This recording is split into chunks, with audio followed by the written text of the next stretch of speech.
नमस्कार, आप देख रहे हैं वीयू न्यूज पावर्ड बाय विनय उजाला। आइए नजर डालते हैं 18 जुलाई 2026 की प्रमुख खबरों पर। तीस्ता परियोजना पर बांग्लादेश ने थामा चीन का हाथ, भारत की बड़ी रणनीतिक चिंता। बगावत के बीच पाकिस्तान की बड़ी मुश्किलें, गिलगित बाल्टिस्तान को अलग राज्य बनाने का प्रस्ताव पारित। अमेरिका में अवैध ट्रक चालकों पर सख्ती, ट्रंप के फैसले का भारत पर होगा असर। इजराइल की संसद भंग, 27 अक्टूबर को होंगे आम चुनाव। युगांडा में स्कूल बस हादसा, 20 बच्चों समेत 21 की मौत। बंगाल एयरपोर्ट के भीतर 136 साल पुरानी मस्जिद पर विवाद, हटाने के प्रस्ताव से राजनीति गरमाई। परिसीमन विधेयक पर सरकार की नई कोशिश, मॉनसून सत्र में मंजूरी की उम्मीद बढ़ी। फीफा विश्व कप फाइनल के लिए महाराष्ट्र में बार देर रात तक खुले रखने की मांग। हस्ताक्षर जालसाजी मामले में अभिषेक बनर्जी को राहत, हाईकोर्ट ने गिरफ्तारी पर रोक बढ़ाई। टीएमसी में बढ़ी अंदरूनी कलह, 2 पूर्व विधायक बागी गुट से मिले, ममता पर साधा निशाना। सबरीमाला मंदिर के घी बिक्री विवाद पर हाईकोर्ट सख्त, एसपी रैंक अधिकारी करेंगे दोबारा जांच। जनगणना 2027 के पहले चरण में तमिलनाडु और त्रिपुरा में स्वगणना सुविधा की हुई शुरुआत। दिल्ली एसआईआर अभियान में 99% मतदाता फॉर्म वितरित, लेकिन डिजिटाइजेशन की रफ्तार बनी चुनौती। दिल्ली पुलिस ने जाली नोट गिरोह का किया भंडाफोड़, मुंबई की नकली करेंसी यूनिट पकड़ी। टेक जगत में बड़ा उलटफेर, एनवीडिया को पछाड़कर एप्पल फिर बनी दुनिया की सबसे मूल्यवान company. Central bank of India के मुनाफे में 13% की मजबूत बढ़त, एनपीए घटने से सुधरी बैंक की वित्तीय सेहत। मध्य प्रदेश सरकार की बड़ी सख्ती, विदेश यात्राओं, नए कॉन्ट्रैक्ट और वीआईपी खर्चों पर लगी रोक। मध्य प्रदेश पुलिस सेवा के 7 अधिकारियों को मिला आईपीएस कैडर, केंद्र सरकार ने जारी की अधिसूचना। 70 करोड़ रुपए के ड्रग्स नेटवर्क पर ईडी ने कसा शिकंजा, इंदौर समेत कई शहरों में छापेमारी। उज्जैन इंदौर मेट्रोपॉलिटन एरिया अधिसूचना को लेकर हाईकोर्ट ने सरकार को जारी किया नोटिस। भारत के निजी अंतरिक्ष क्षेत्र को बड़ी सफलता मिली। स्काई रूट एरोस्पेस के विक्रम 1 रॉकेट का पहला ऑर्बिटल लॉन्च सफल रहा। इसे आत्मनिर्भर भारत की बड़ी उपलब्धि माना जा रहा है। भारत ने अंतरिक्ष विज्ञान में एक और बड़ी सफलता हासिल की है। निजी क्षेत्र की कंपनी स्काई रूट एरोस्पेस द्वारा विकसित भारत के पहले निजी रॉकेट विक्रम 1 का पहला ऑर्बिटल लॉन्च सफलतापूर्वक पूरा हुआ। इस उपलब्धि को आत्मनिर्भर भारत और निजी अंतरिक्ष क्षेत्र की बड़ी ताकत के रूप में देखा जा रहा है। प्रधानमंत्री नरेंद्र मोदी ने भारत की अंतरिक्ष तकनीक और नवाचार की दिशा में लगातार हो रही प्रगति पर जोर दिया है। इस सफलता से वैश्विक अंतरिक्ष क्षेत्र में भारत की पहचान और मजबूत होगी। स्काई रूट एरोस्पेस की टीम को इस ऐतिहासिक उपलब्धि के लिए बधाई दी गई है। मुख्यमंत्री डॉक्टर मोहन यादव ने स्लीमनाबाद टनल का निरीक्षण किया। 12 किलोमीटर लंबी इस जल सुरंग से विंध्य क्षेत्र में 2.5 लाख हेक्टेयर सिंचाई सुविधा बढ़ेगी। मुख्यमंत्री डॉक्टर मोहन यादव ने कटनी की स्लीमनाबाद टनल का निरीक्षण किया। करीब 12 किलोमीटर लंबी यह देश की सबसे लंबी जल सुरंगों में शामिल है। 17 साल की मेहनत और कई चुनौतियों के बाद यह परियोजना अंतिम चरण में पहुंच गई है। टनल के जरिए नर्मदा नदी का पानी विंध्य क्षेत्र तक पहुंचाया जाएगा। इससे कटनी, रीवा, सतना, मैहर और पन्ना जिलों में करीब 2.5 लाख हेक्टेयर क्षेत्र में सिंचाई सुविधा बढ़ेगी। मुख्यमंत्री ने कहा कि यह परियोजना किसानों के लिए बड़ी सौगात है और क्षेत्र के विकास को नई गति देगी। उन्होंने किसानों से जमीन नहीं बेचने की अपील भी की। पूरा नहीं करेंगे, ये एक चुनौती थी। मुझे इस बात की प्रसन्नता है कि हमारे लिए 17 साल का ये लंबा संघर्ष 2026 में जाकर इसकी सफलता मिली। जब हमारी सरकार बनी 2023 में, तब तक विभाग ने, ठेकेदार ने, सबने हाथ जोड़ लिए कि ये जिस प्रकार की चुनौती है, अब तो मशीनें भी बनना बंद हो गई और 2 मशीन में से 1 मशीन तो अब सुधर ही नहीं सकती। केवल 1 मशीन के भरोसे से काम चला रहा है। ऐसे में पुराने टेक्नीशियन को ढूंढा गया, पुराने जानकार लोगों को लगाया गया।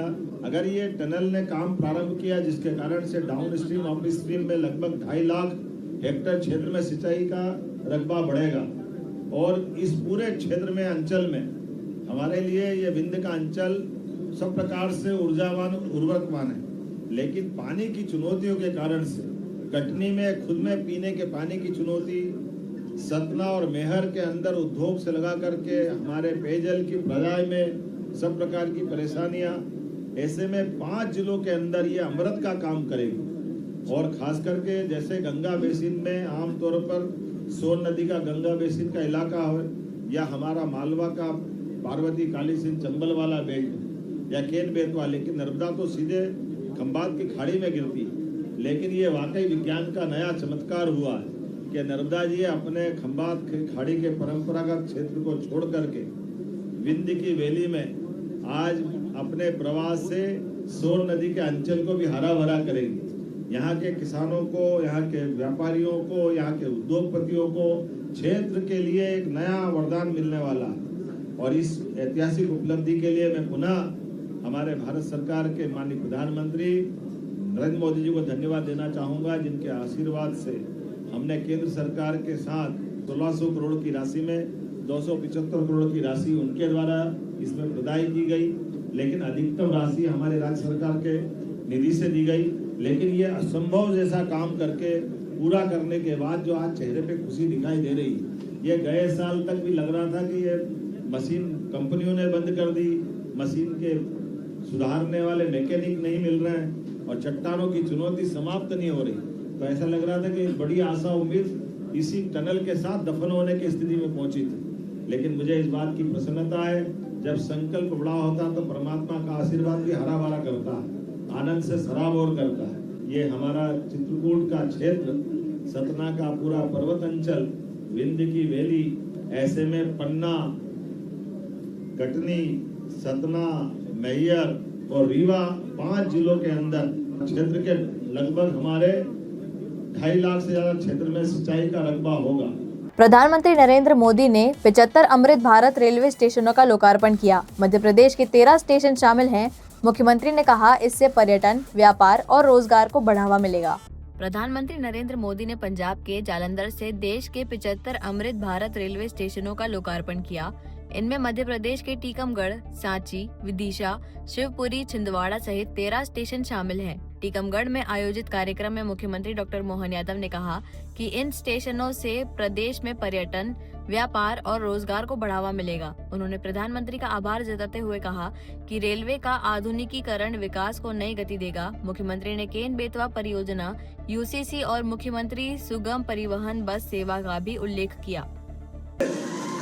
हमारे लिए सौभाग्य की बात है, माननीय प्रधानमंत्री के नेतृत्व में सभी भारतीय वैज्ञानिकों, इंजीनियर और रेलवे के कर्मयोगियों ने वो करके दिखाया जिसकी कभी कल्पना नहीं की।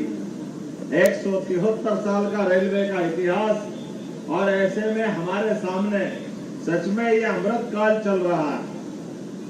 शुरू से कोयले के धुएं और स्टीम से शुरू होने वाले इंजन से निकलते हुए धीरे धीरे करके डीजल, बिजली, अब आज तो हाइड्रोजन ट्रेन का शुभारंभ हुआ। जोरदार अभिनंदन करिए, दुनिया का बड़ा बदलाव हमारी रेलवे के माध्यम से हुआ है।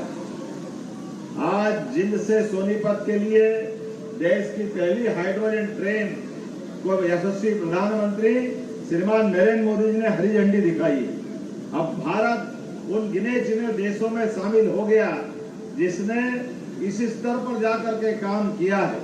मैं टीकमगढ़ वासियों को भी बधाई देना चाहूंगा। हमारे अपने आज इस स्टेशन में, यहाँ टीकमगढ़ के लोकार्पण के साथ में शामिल हुआ हूँ। और केवल इतना ही नहीं, हमारे राज्य में अकेले आज 13 अलग अलग स्टेशनों का लोकार्पण हो रहा है। पूरे देश में 75 ऐसे रेलवे स्टेशनों का लोकार्पण हो रहा है। मुझे इस बात की प्रसन्नता है, मध्य प्रदेश में 80 रेलवे स्टेशन अमृत श्रेणी के बनने वाले हैं। ऐसे में हमारे लिए वो स्टेशन जो इतिहास, समृद्धशाली संस्कृति और गौरवशाली विरासत का प्रतिबिंब है, इनमें से 5 जनजाति गौरव स्टेशन के रूप में भी हैं। बालाघाट, छिंदवाड़ा, जुन्नारदेव, नैनपुर और ब्योहारी।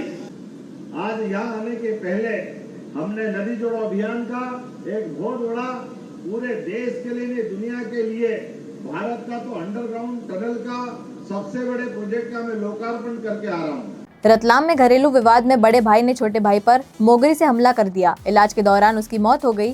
पुलिस ने आरोपी को हिरासत में लिया।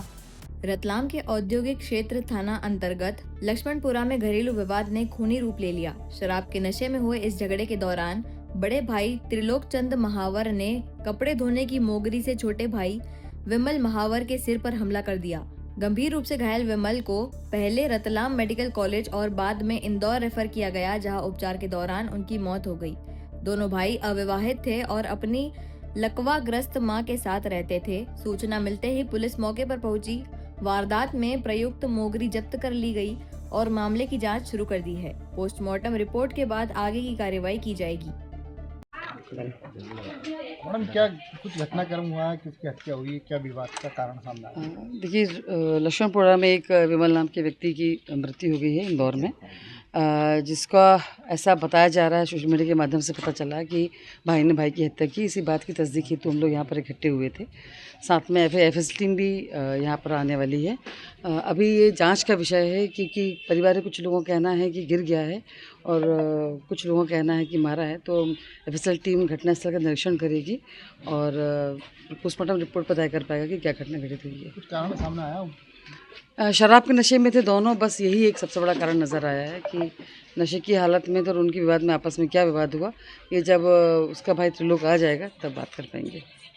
इंदौर क्राइम ब्रांच ने एमडी ड्रग्स मामले में फरार आरोपी अरमान खान को गिरफ्तार किया।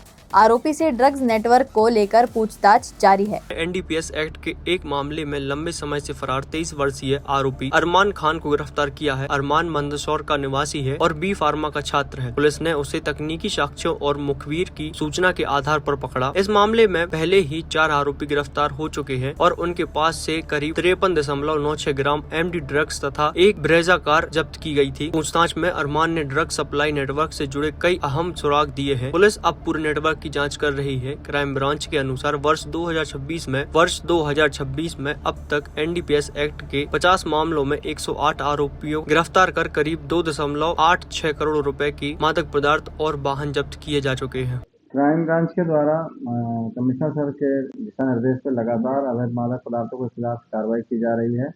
15 जुलाई से 30 जुलाई तक नशे से दूरी है जरूरी का अभियान माननीय मुख्यमंत्री महोदय के दिशा निर्देश पर पुलिस मुख्यालय द्वारा चलाया जा रहा है। इस पर भी हमारा जागरूकता का अभियान चल रहा है। साथ में युद्ध स्तर पर धरपकड़ की भी कार्रवाई जारी है। इसी कड़ी में 2025 में फरार एक व्यक्ति अरमान खान, जो कि पहले 53 ग्राम एमडी में 4 जो आरोपी मिले थे, उनके द्वारा बताया गया था कि अरमान खान से उन्होंने ये ड्रग लिया था। इसकी सूचना हमको यहाँ पर उपस्थित मिली इंदौर में, तो हमने इसको अरमान खान को उठवाया। ये बी फार्मेसी का छात्र होने के साथ साथ ये ड्रग्स के धंधे में भी लिप्त हो गया था, जिसको कल गिरफ्तार करके इसका पुलिस रिमांड लिया जाकर के पूछताछ किया जाकर आगे की कड़ी के बारे में भी हम जानकारी लेंगे। अभी तक टोटल 50 प्रकरणों में हमने 108 आरोपियों को जनवरी से लेकर अभी तक गिरफ्तार किया है और 2,86,08,000 रुपये तक के कीमती के अवैध मादक पदार्थ अभी तक हमने जब्त किया है। ये कार्रवाई हमारी युद्ध स्तर पर जारी रहेगी और इस अभियान के तहत मेरी सबसे गुजारिश भी है कि कृपया करके यदि अवैध मादक पदार्थ के खिलाफ कोई भी सूचना मिलती है, सूचनाकर्ता का नाम गोपनीय रखते हुए उनके खिलाफ कार्रवाई की जाए। ऐसे ही खास खबरों के लिए बने रहिए हमारे साथ व्यू न्यूज पर, पावर्ड बाय विनय उजाला।